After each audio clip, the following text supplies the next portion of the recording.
প্রথম কয়েক মিনিটের মধ্যে হাইড্রোজেন ও হিলিয়ামের মতো মুখ্য হালকা মৌল তৈরি হয়। সেই ঘন জায়গাগুলো থেকেই পরে তারকা, গ্যালাক্সি, গ্যালাক্সি ক্লাস্টার এইসব গড়ে ওঠে।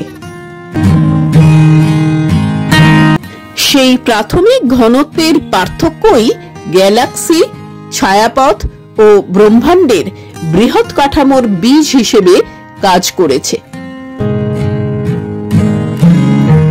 1380 কোটি বছর আগে মহাবিশ্ব ছিল একটি একক ও অত্যধিক ঘন বিন্দু। মহাবিশ্ব আজও সম্প্রসারিত হচ্ছে।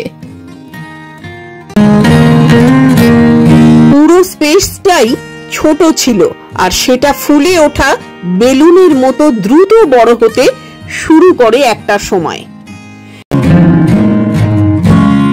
বিজ্ঞানীরা এখনো ঠিকভাবে বলতে পারেন না মহাবিশ্ব একেবারে কিভাবে শুরু হলো। মহাবিশ্ব একটু ঠান্ডা হলে গ্যাস স্বচ্ছ হয় এবং আলো চতুর্দিকে ছড়িয়ে পড়তে পারে। এক বিশাল পরিমাণ শক্তি ঘনীভূত হয়ে কণিকা, আলো, গরম গ্যাস এইসব তৈরি হলো, যার কোনো কেন্দ্র নেই, সব জায়গা সমানভাবে বড় হয়েছে।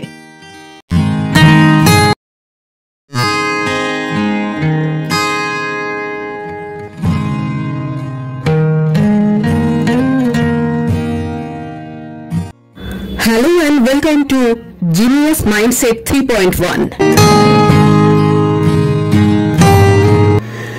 বিগ ব্যাং হলো মহাবিশ্বের শুরু নিয়ে একটি বৈজ্ঞানিক তত্ত্ব, যা বলে বর্তমান মহাবিশ্ব এক সময় ছিল একটি অসীম ঘন এবং গরম বিন্দু, যার শুরু সিঙ্গুলারিটি থেকে।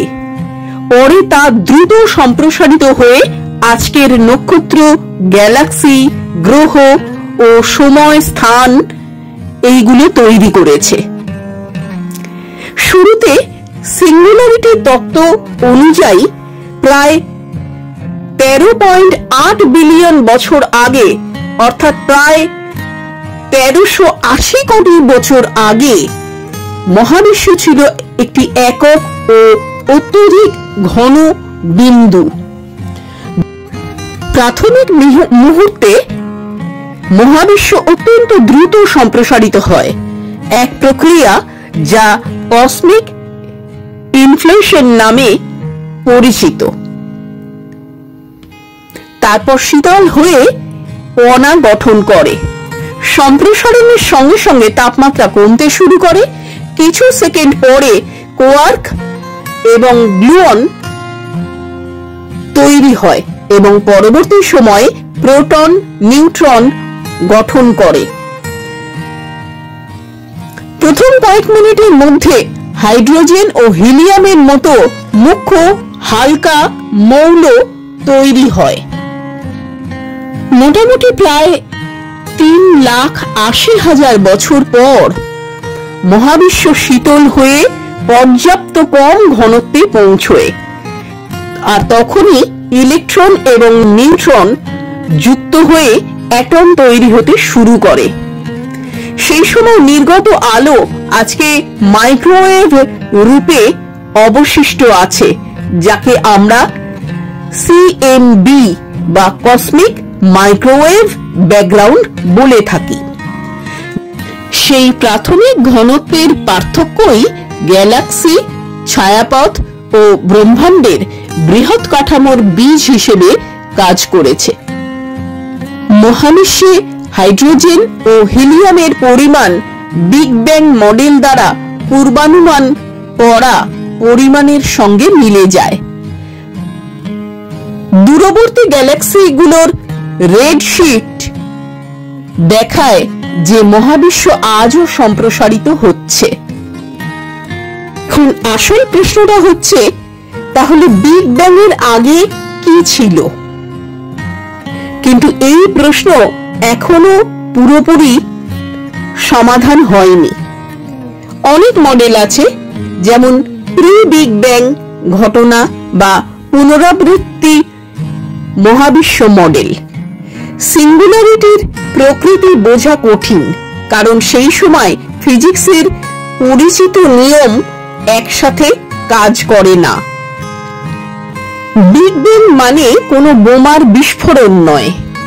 মহাবিশ্ব কোনো জায়গায় ফেটে যায়নি, বরং পুরো মহাবিশ্বের জায়গাটাই অর্থাৎ পুরো স্পেসটাই ছোট ছিল, আর সেটা ফুলে ওঠা বেলুনের মতো দ্রুত বড় হতে শুরু করে একটা সময়, যার কোনো কেন্দ্র নেই, সব জায়গা সমানভাবে বড় হয়েছে।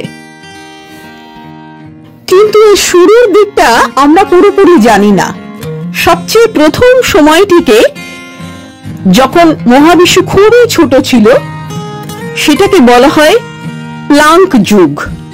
এই সময় পদার্থ বিজ্ঞানের নিয়মগুলো যেমন আমরা জানি, সেগুলো তেমন ভাবে কাজ করে না।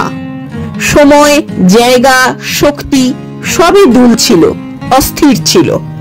বিজ্ঞানীরা এখনো ঠিকভাবে বলতে পারেন না মহাবিশ্ব একেবারে কিভাবে শুরু হলো। শুরু হওয়ার একটু পরেই মহাবিশ্ব অত্যন্ত দ্রুত বড় হলো। এই ঘটনাকে বলে ইনফ্লেশন।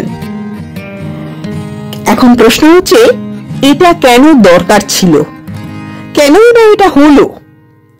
আকাশের সব দিক সমান দেখানোর কারণ বোঝাবার জন্য এটা হয়েছিল।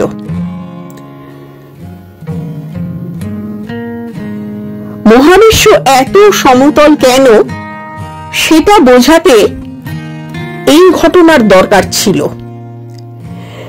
কিছু অদ্ভুত কণা, যেমন মনোপল, কেন নেই তা ব্যাখ্যা করতেও এটার দরকার ছিল। ইনফ্লেশন আমাদের মহাবিশ্বকে সেট করে দিল, যেন পরবর্তী সময় সবকিছু সঠিকভাবে গড়ে উঠতে পারে। ইনফ্লেশন থামার পর এক বিশাল পরিমাণ শক্তি ঘনীভূত হয়ে কণিকা, আলো, গরম গ্যাস এইসব তৈরি হলো। এটাই বিগ ব্যাং এর আসল আগুন ঝরা সময়। প্রথম 3 মিনিটে হালকা পরমাণুগুলোই শুধু জন্মেছিল। মহাবিশ্ব ঠান্ডা হতে শুরু করলে আস্তে আস্তে ক্রমে ক্রমে হাইড্রোজেন, হিলিয়াম, সামান্য লিথিয়াম এইসব উপাদানগুলো তৈরি হয়। এটাকে বলে বিগ ব্যাং নিউক্লিওসিনথেসিস। 3,80,000 বছর পরে আলো মহাবিশ্বে ছড়িয়ে পড়ল। এখনো পর্যন্ত আলো চারদিকে ফ্রিলি যেতে পারছিল না। ঘন গরম গ্যাস আলোকে ধরে রাখছিল।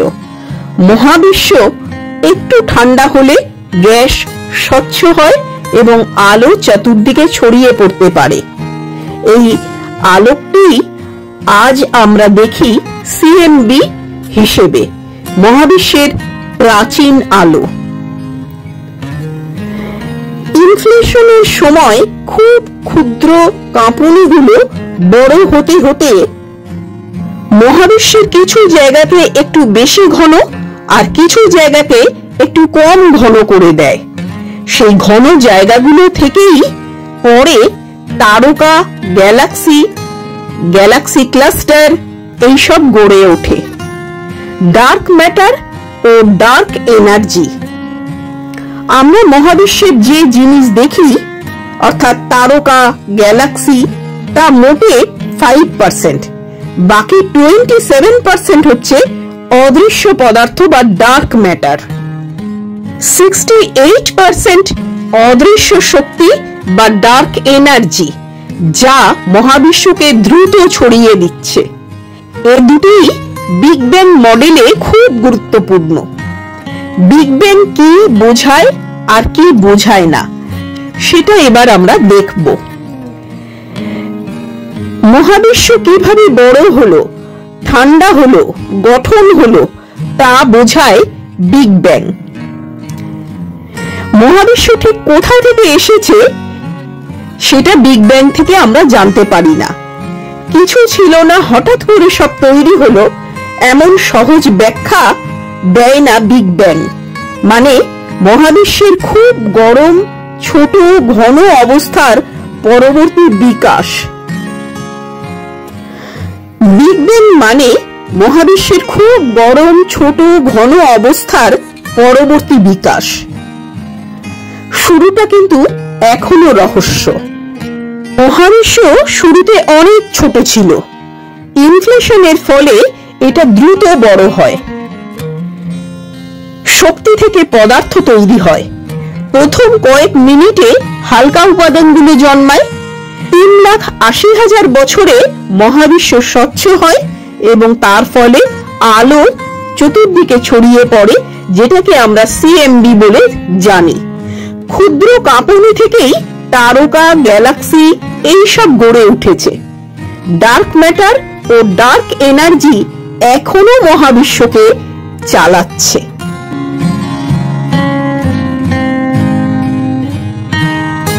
ভিডিওটা এই মুহূর্তে যদি কেউ দেখে থাকেন আর যদি ভালো লেগে থাকে তাহলে প্লিজ লাইক, শেয়ার, কমেন্ট করে আমাদের চ্যানেলের পাশে থাকবেন।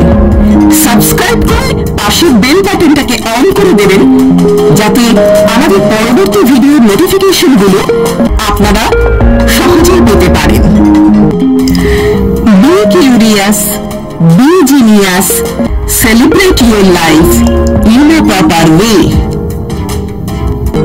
আর হ্যাঁ, আরেকটা কথা, আপনারা কি কি বিষয়ে জানতে আগ্রহী সেটা এখানে কমেন্ট করে জানিয়ে দিন।